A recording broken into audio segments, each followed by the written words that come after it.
Hello everybody, and welcome back to the Marketing for Learning podcast. Forgive my voice, it's still not quite right. Evidently, I am going to be ill forever.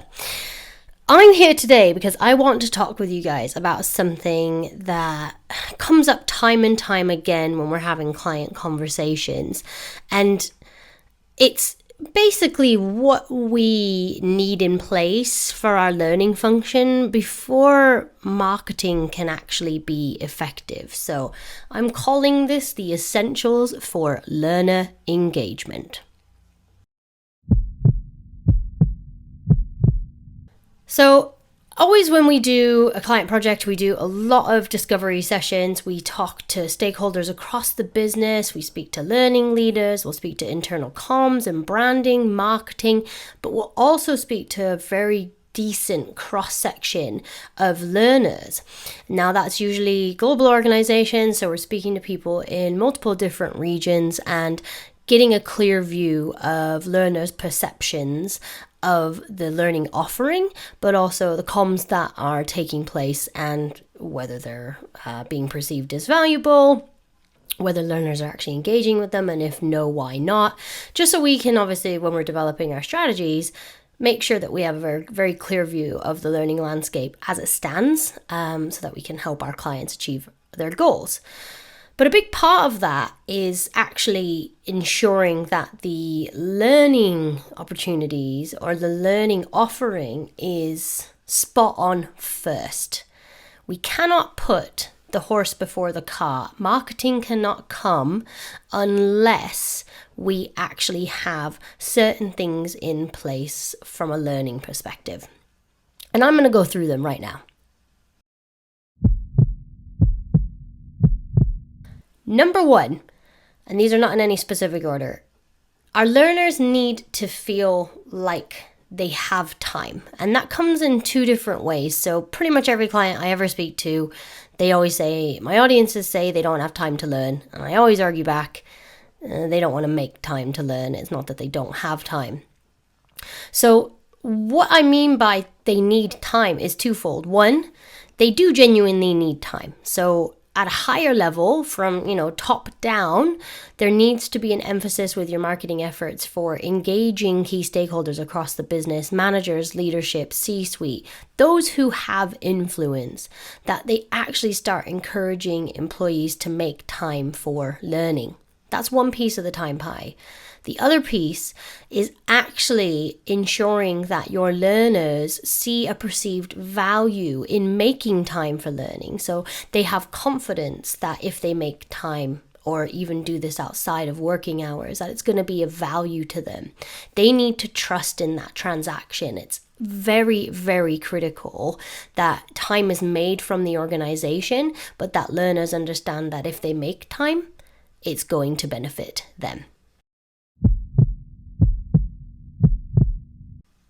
Number two, learning needs to be cohesive.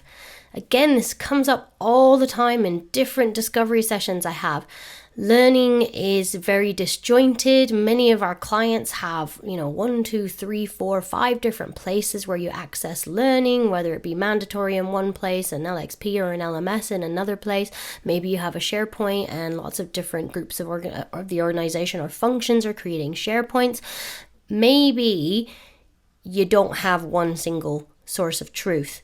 My strong recommendation is that if you really want your marketing to be effective, and you want your comms to start to build a habit with one core location, such as a platform, a page, whatever it might be, you can determine that. But there does need to be a way for you to unify the learning experience. Your learners don't care that there's 4 or 5 different platforms or ways to access different types of learning. And again, if you've got LinkedIn Learning or any other kind of external courses or content, think about how that user journey is actually mapped. How many different touch points do they have?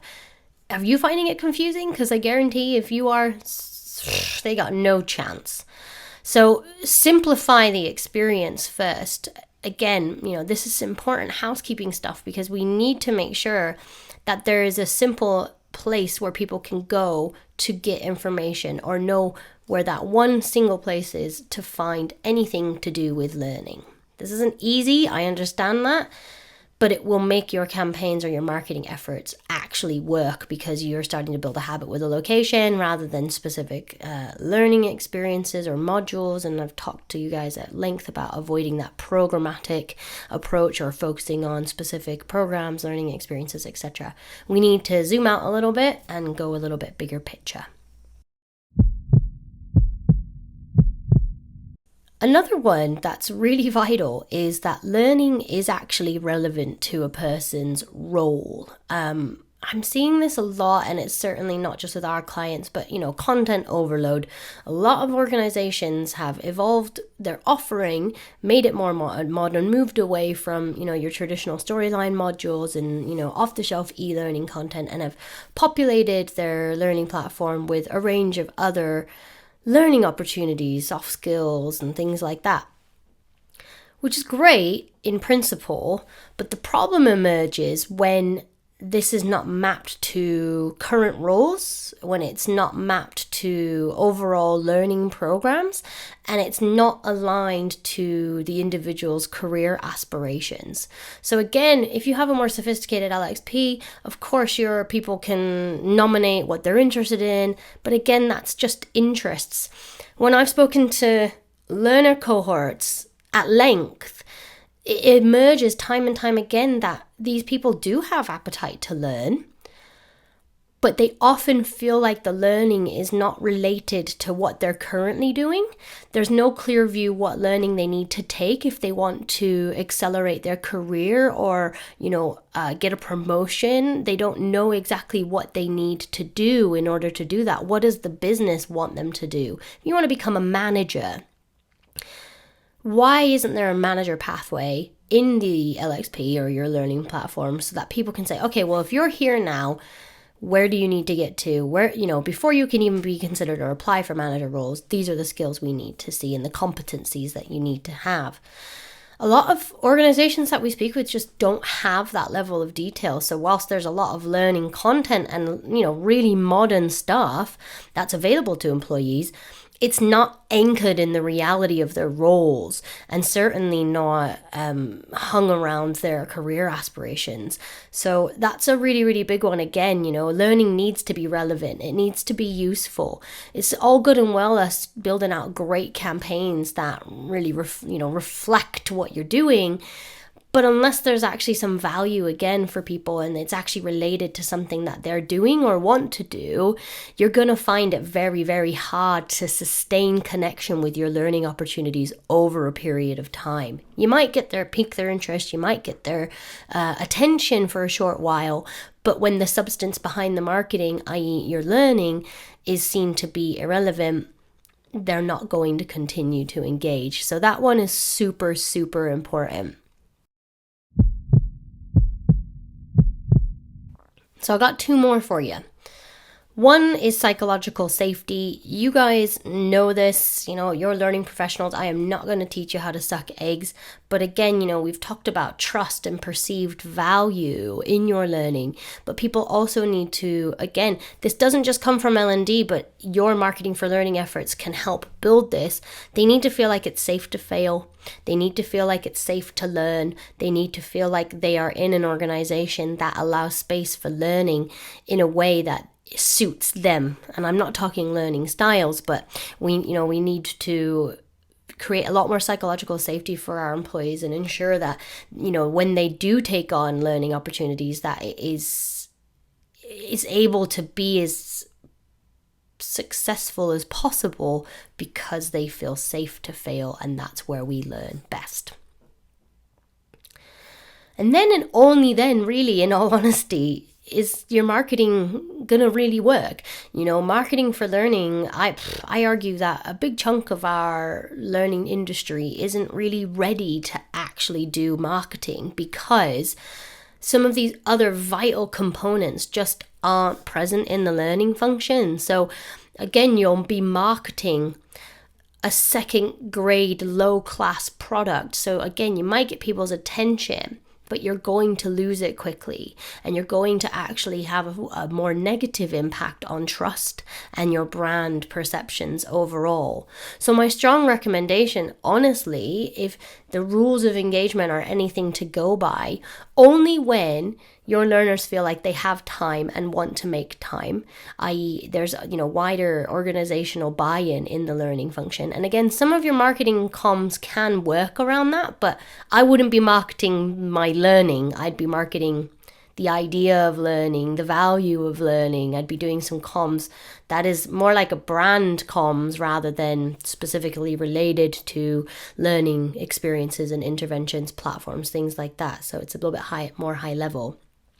Only when your learners feel that learning is useful can they really be bought in. Only when they see that there's value in what you're offering them will they continue to come back time and time again. So what I guess I'm trying to communicate is that we can't treat marketing for learning and your learning proposition as two independent things, because marketing is only as successful as the products that you're marketing. So, if you've got a rubbish product, your marketing can only take you so far. So I strongly recommend that you do some of this housekeeping first before you take on some, a major campaign around changing your culture or getting more people to our learning platform. Like, actually, what do your managers think of all of this? And, how what's the perceived value of learning at the moment? Is there anything that's relevant to people's roles, careers? These are all things that need to be factored in and considered, because they help you better position yourself and ensure that the marketing that you are putting out there is actually commensurate with what it is that you're offering from a learning perspective. I've said before, don't overpromise and underdeliver. That's never where we want to be. Never, ever, ever, ever, ever. So that is basically my thoughts on the rules of learner engagement, or your learner engagement essentials. So again, you don't need all of these things in place before you can do some marketing, but do think long and hard about the nature of your marketing before some of this stuff is in place, because it could be doing you more harm than good.